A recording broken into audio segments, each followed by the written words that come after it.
Maliban na lang, sabi ng Propeta Muhammad sallallahu alaihi wasallam, kung gagawin sila ng kanilang mga parents na Nasara at Majus, mga Majusi, Christianity at ang mga Majus, yung mga sumasamba sa apoy. So in short, mga lahat ng tao, pinapanganak tayo sa fitrah, which is ang al-Islam. Maliban na lang kung ano yung ikakalakihan natin na relihiyon. So dito may mapag-uusapan po tayo. Ang mga bata na namatay, na hindi pa umabot sa sinul bulog, hindi pa sila akil balig, hindi pa sila matured enough.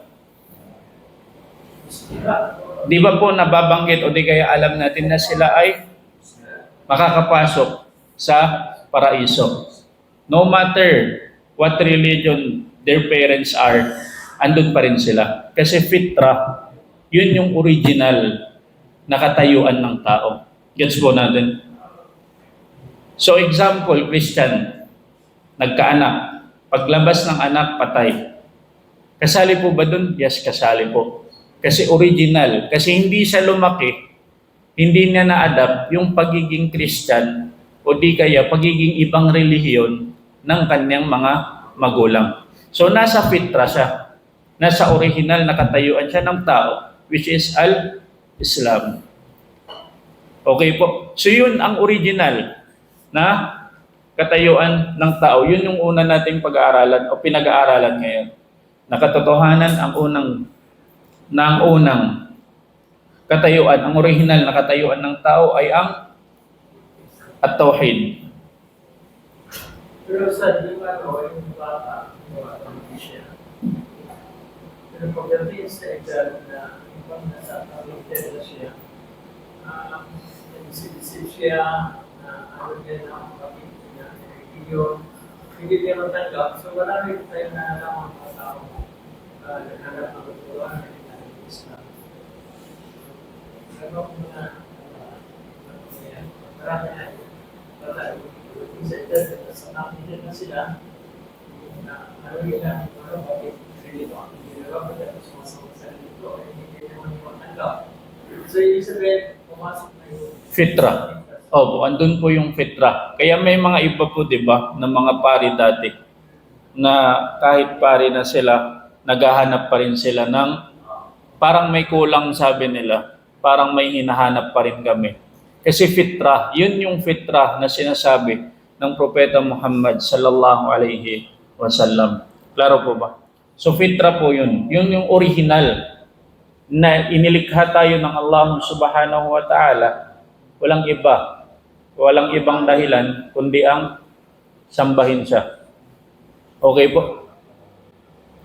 So yun, ang una ay ang katotohanan na ang tauhid, ang pag-iisa sa Allah subhanahu wa ta'ala, siya ang original na katayuan ng tao. Pangalawa ay ang pangalawa ay siya ang tunay, siya ang original din na katayuan ng tao, subalit sa mga sinaunang tao tulad ng nabanggit natin kanina, tulad ng mga naghapin kay Nabi Allah Adam alayhi salatu wassalam. Si Nabi Allah Adam alayhi salatu wassalam, alam naman natin na siya ang unang inilikha ng Allah subhanahu wa ta'ala. At katotohanan na sa oras na inilikha ng Allah subhanahu wa ta'ala, si Nabi Adam alayhi salam, nagselos, nakaramdam ng selos yung mga malaika sa oras na nalaman nila na gagawin na ng Allah subhanahu wa ta'ala o di kaya ililikha na ng Allah subhanahu wa ta'ala si Adam alayhi salatu wassalam. Nagselos po yung mga malaika. Sa surah Baqarah, sinabi ng Allah subhanahu wa ta'ala, Inni ja'ilun fil ardi khalifa. Qalu ataj'alu fiha man yufsidu fiha wa yasfiqud dima. Sa oras na nalaman nila sabi ng Allah subhanahu wa ta'ala, inni ja'ilun fil ardi khalifa. Katotohanan na ako ay lilikha na ng tao na magiging pinuno ng mga tao. Anong sinabi nila? Qalu ataj'alu fiha may yufsidu fiha? Ya Allah, lilikha ka pa ika ng mga malaika ng tao na walang ibang gagawin sa dunya. Walang ibang gagawin sa dunya. Maliban na lang sila ay yufsidu fiha, sisirain nila yung dunya. Wa yasfikud dima. Samantalang kami nandito sa iyo. Opo, yun yung continuation ng mga, sabi ng mga malaika, ng mga anghel. Wala silang ibang gagawin niya Allah sa dunya, maliban na lang sisirain yung dunya at magpapatak ng dugo, magpapatayan. Magpapatak na lang sila ng kanilang dugo, magpapatayan na lang sila sa dunya. Nagselos yung mga malaika. Sinabi ng Allah subhanahu wa ta'ala, qala inni a'lamu ma la ta'lamun. May alam ako, sabi na sa mga malaika, may alam ako mga bagay na hindi niyo alam. So nagselos yung mga malaika. Hindi lingid sa kaalaman natin na ang mga malaika, sifat nila ay la ya'suna Allah ma amarahum wa yaf'aluna ma yu'marun. Ang lahat ng utos ng Allah subhanahu wa ta'ala ay ginagawa nila at ni minsan hindi sila nagmaksiyat o sumuway sa Allah subhanahu wa ta'ala. So sa oras na yun, nagselos sila. So naging totoo yung mga sinabi ng mga malaika. Yufsidu fiha. Sinira nila, sisirain nila lang ya Allah doon niya. Wa yufsikud dima. Sino yung unang taong nagpatayan dito sa mundo? Anak. Yung anak ni Nabi Allah Adam alayhi salatu wasalam. Yung kambal. Kasi yung anak niya, dalawa-dalawa. Kambal, isang lalaki at saka isang babae. At isang babae at saka isang lalaki din yung kambal. So, 4 silang magkakapatid. Hanggang sa naging partner. Yung kambal nito, ito. Yung magkambal, naging partner nila yung kambal ng isa. Gets po natin? Naging partner nila at hanggang sa may naging selos, babae yung naging dahilan ng unang pagpatay ng tao dito sa mundo. Nakuha po natin? So, aral. Yun yung sa inuutos ng Allah, kaya na saway. Opo, inutos ng Allah subhanahu wa ta'ala dahil ginawa yung sabab upang dadami tayong mga tao. Isang bagay na nung sa isip ko ako, hindi ko makakit, paano dumami ang tao kasi nagkaroon sa iba, tapos paano dumami yung, paano, hindi ko nakuha, pero pumasok ko sa Islam, yung ko lang nalalaman So yung yung Habil pati kay Kabil. Okay. So sa magkakapatid, inutos sila ng Allah subhanahu wa ta'ala na ipapakasal. Pero yung isa, yung gusto no, na in-love siya, in short, sa kakambal niya, sa babae. So hindi man yun pwede kasi yung dapat asawahin ng kambal niya is yung kapatid nila. Nakambal din ng isa na lalaki. So dahil sa ayaw niya, sa selos niya, ay pinatay niya ang kanyang kambal. Ang kanyang kapatid.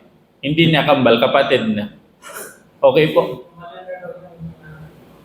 yung kambal niya, kaya yun Opo, yung sa kabila, yung sa kambal ng kapatid nila. Kasi yung kambal niya, yung kambal ng namatay, nung kambal ng taong namatay, ay maganda. Pero yung partner niya, suppose na maging partner niya is, hindi naman din sa pangit, pero katamtaman. Katamtaman, hindi kasing ganda nung kakambal niya.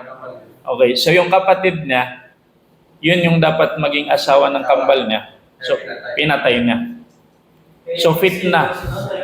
Yes, yung selos po, ito yung unang dahilan na, opo, unang dahilan,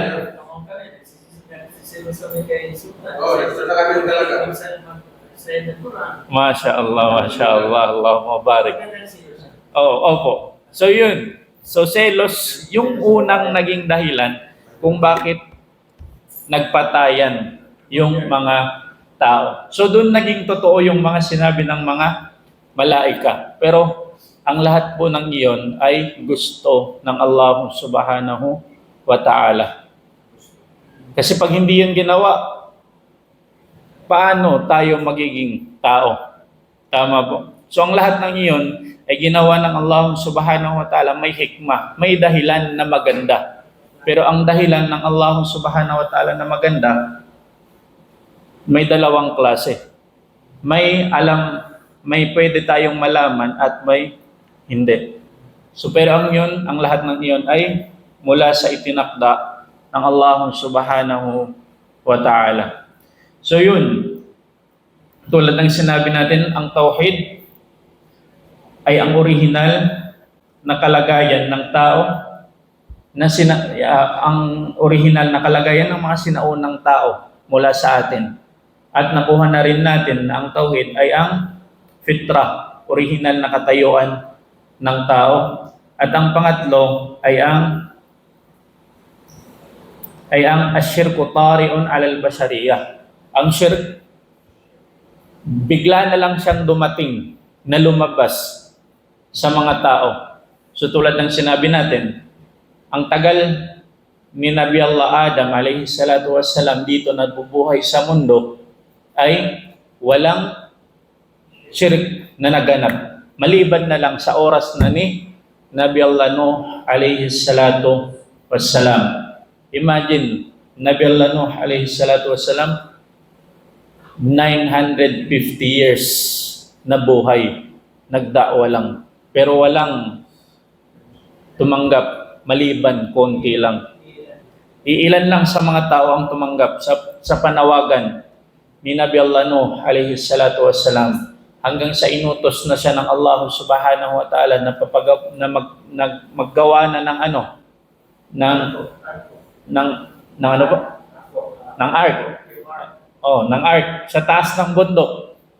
Okay? So dahil sobra, sabi ng mga ibang scholar, dahil sa sobra na daw ang dami ng maasiyah at saka shirk sa oras na yung Nabi Allah Nuh alayhi salatu wassalam. Imagine 950 years nagdakwa, konti lang yung tumanggap ng kanyang da'wa. So hanggang sa inutos na siya ng Allah na maggawa ng ark sa taas ng bundok. So mas naging katatawanan siya sa mga tao. Gets po natin? Pero before that, noong pinatay ni Cain ni Abel si Cain, yung may nariwa ko na kaya ang bawat pinatay ng tao may shares si Cain ko. Kasi unang nangyari yung pagpatay sa panahon.